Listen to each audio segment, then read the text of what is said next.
प्रसंग चल रहा है कि हम उस स्थान को भूल गए जहाँ जाकर हम सदा सुखी रहेंगे, और हम सभी पहले वही रहते थे। अब कई भक्त अज्ञानतावश भोले भाले जिनको ज्ञान नहीं, वो ये प्रश्न किया करते कि एक बात बता, जब सारे ही यहाँ से चले गए तो यहाँ कौन रहेगा? बता, वो नैया ही चिंता हो रही है कि यहाँ कौन रहेगा बता। अरे यहाँ यूँ तो एक पत्थर है, घूमता रहेगा, हमने क्या ठेका ले रखा है पृथ्वी का? ये मंगल ग्रह जो चांद और ये सारे धक्के खाने लग रही है, फिर जाएगा। हम अपने सतलोक में चलेंगे, इसकी हमने क्या करना? ये तो जिसका हुआ आप संभालेगा इसने। तो कहने का भाव ये है कि हम इतने रंग गए यहाँ पर। जैसे एक भक्त भोला बाला, उसके घर उसकी पत्नी बहुत बीमार थी, पर बहुत समस्या में थी, हर तरह से तकलीफ थी। परमात्मा की दया हुई, दीक्षा ली, भगवान की कृपा से वो स्वस्थ हुई। उसको समझाने लगे, भाई नाम ले ले भगत, नहीं तो भक्ति ना करने से पशु बनोगे, झोटा बनेगा। वो झोटा बुग्गी ले रहा था, उससे कहा भाई फिर झोटा बनेगा तो इन्होंने बोला महाराज जी झोटा भी तो बनना चाहिए, फिर बुग्गी में कौन चलेगा? इसने बुग्गी की चिंता हो रही। मैं कहा अच्छा भाई तो बुग्गी खातिर कर ले काम। फिर उसे उपदेश ले लिया उसने, लेकिन हमारी धारणा ऐसी बनी हुई है कि यहाँ ऐसे कैसे होगा। तो पुण्यात्माओं, परमात्मा के इस मार्ग को बहुत गहराई से समझो। जिस उद्देश्य से परमात्मा स्वयं आते हैं उस अच्छे लोक से इस गंदे लोक में आपके लिए, तो ये कितना इम्पोर्टेंट काम होगा। एक ऐसे वैसे तो भगवान इतनी दूर से आए नहीं, आपको ये ज्ञान देने के लिए कि तुम यहाँ के रहने वाले नहीं हो, सतलोक में एक बहुत सुख है, और जिस सुख को तुम यहाँ खोज रहे हो ये तुम्हें 1000 लाख करोड़ वर्ष खोजते रहो तो नहीं मिले, एक जन्म की जब बात छोड़ो। और यहाँ क्या हालत है तुम्हारी, उससे हमें परिचित कराते हैं। उधर से काल के दूत भी अपनी खूब काल प्रेरणा से अज्ञान का प्रचार स्प्रे कर रहे हैं जगह जगह। अपने आत्माओं, परमात्मा ने आकर हमें इसलिए ये ज्ञान दिया क्योंकि हम उनके बच्चे हैं, और ये जो काल हमारा दुरुपयोग कर रहा है हम इसके बच्चे नहीं हैं। अपने बच्चों को कोई ऐसा दुखी कर सकता है? किसी की टांग कट गई, किसी की आँख फूट गई, और किसी का हाथ कट गया, किसी का बेटा मर गया, किसी की बेटी मर गई, कोई कैंसर से पीड़ित है, कोई पशु पक्षी बनकर गधे कुत्ते बनकर बिष्टा खा रहे हैं, टट्टी खा रहे। तो ये कोई अपने बच्चों को ऐसे दुखी कर सकता है? तो इस भगवान को हम अपना मालिक मान सकते हैं?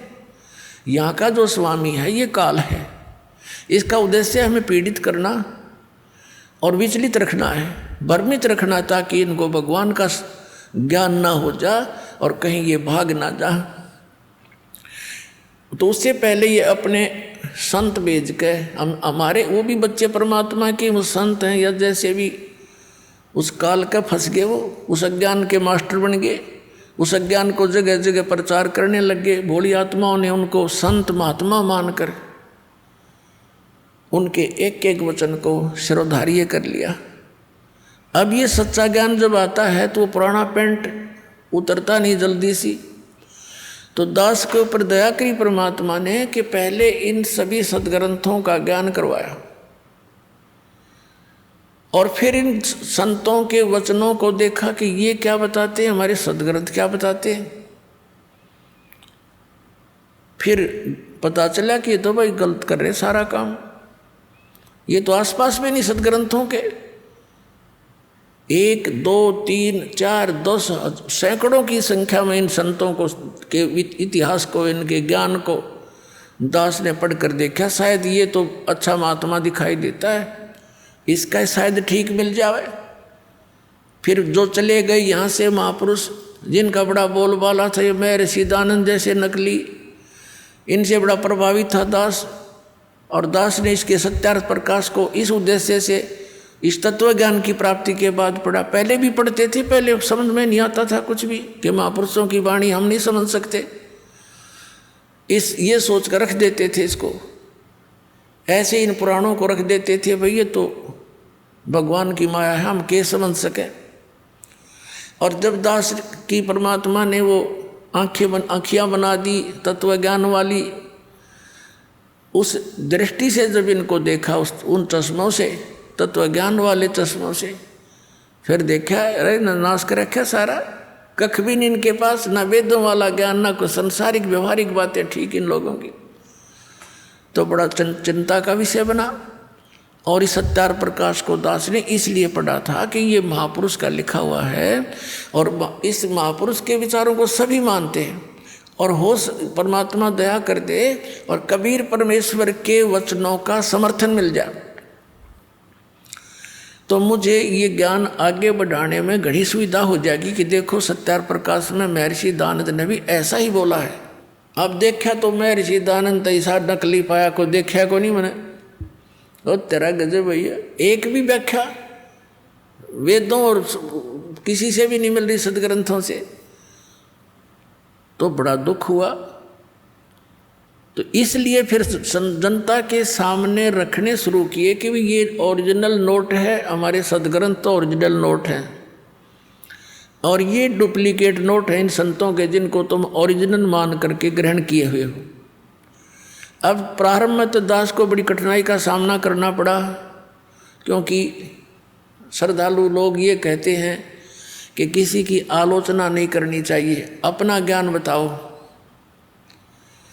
अरे अपना अपना सारे बताओगे तो सबका अपनी अपनी डफली, अपना अपना राग, फिर वो ज्ञान के रह गया तो जो जैसा कहेगा वो तो ऐसा चल ही रहा था। फिर पुण्यात्माओं, जैसे एक बार किसी ने 500 के नोट नकली छाप लिए और वो मार्केट में पहुंच गए, उनका पता लगा सरकार ने, तो फिर जनता को ठगने से बचाने के लिए एक समाचार पत्रों के माध्यम से, टीवी के माध्यम से ओरिजिनल और डुप्लीकेट दोनों दिखाए, उनकी भिन्नता बताई, ओरिजिनल ऐसा होता है, डुप्लीकेट ऐसा होता है। तो क्या सरकार आलोचना कर रही थी? एक महापरोपकार कर दिया ना, लाखों लोग ठगे जाते, गरीब व्यक्ति मारे जाते, जिनके 5-7 हज़ार रुपये होते रुए ठग नकली कागजों में लग जाते। तो पुण्यात्माओं, दास का यही प्रयत्न समझ लेना, ये पूरा विश्व याद किया करेगा इस दास को। ठीक है, दास को बहुत कठिनाइयाँ आई हैं,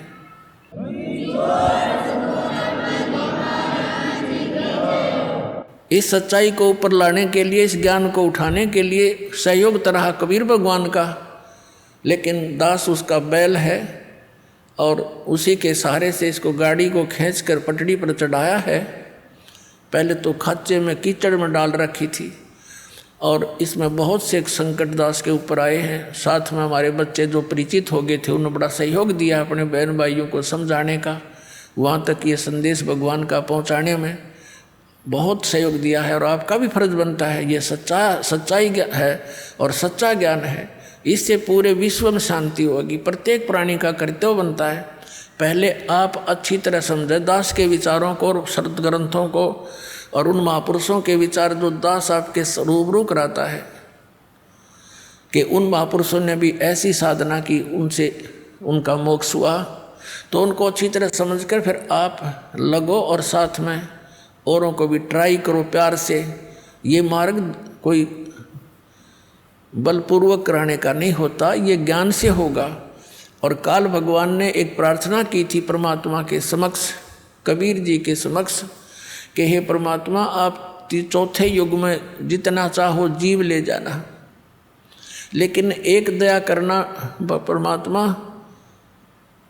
कि जोर जबरदस्ती ना करना। सतकल युग में जब आप ले जाओ, अपना ज्ञान देना, आपका ज्ञान ग्रहण करें, वो आपके हो जाए, और मेरे ज्ञान को माने वो मेरे पास रह जाए, मेरा आहार बने रहे, जबरदस्ती ना करना। और अपना ज्ञान समझा के कितने ले जाना। अपनात्मा परमात्मा ने कहा था ठीक है भाई, ज्ञान बगैर तो मैं ले ही नहीं जा सकता, पहले ये अगर वैसे भी ले जाऊँ तो वहाँ टेके नहीं, ये फिर आओगे वापस, पहले वही ना रहा करते। तो मालिक को मालूम ही था कि ज्ञान से दृढ़ करूँगा इनको, और यहाँ के दुखों से ये छक चुके होंगे, यहाँ की इन कोठी बंगलों से भी ये छक चुके होंगे। आप देख रहे हो विदेशों में बड़ी सुविधा के सारे साधन वैज्ञानिक बना लिए, और वो क्या कहते हैं, नहर के किनारे लौट कर शांति प्राप्त करते हैं, उन कोठिया ने सारे इंस्ट्रूमेंटा ने छोड़ गए। तो ये पहले ना हमारे अंडर रहेंगे, क्यों सर में दर्द कराया वो बीमारी इकट्ठी करी। तो ऐसी शांति होनी वही है, ये तो एक तूफान उफान है इस काल का डाला हुआ, ये बना ले, ये बना ले, रिमोट बना ले, इससे सुख हो जाएगा। टट्टू सुख होगा, सुख तक परमात्मा की भक्ति से होगा, आने वाले कष्टों से बचाव होगा, उससे सुख होगा। तो प्रसंग जो चल रहा है वहीं आते हैं।